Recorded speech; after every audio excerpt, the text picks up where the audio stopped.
अस्सलाम वालेकुम viewers, welcome back to my YouTube channel daily tips with अस्मा।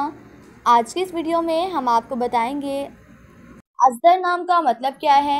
अज़हर नाम का शुमार लड़कों के नामों में होता है। अज़हर एक इस्लामी नाम है।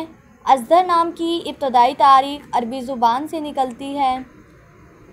अज़हर नाम के अफराद के लिए खुशकिस्मत नंबर 7 माना जाता है।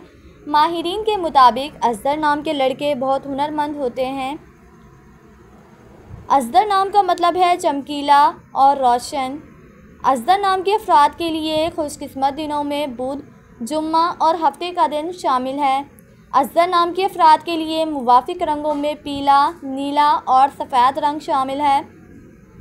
अज़हर नाम के अफराद के लिए मुवाफिक पत्थरों में हीरा पत्थर शामिल है। खुशकिस्मती वाली धातों में हिंसों के हिसाब से तांबा और चांदी शामिल है। फ्रेंड्स, अगर आप अपने नाम का मतलब जानना चाहते हैं तो कमेंट बॉक्स में अपना नाम लिखें।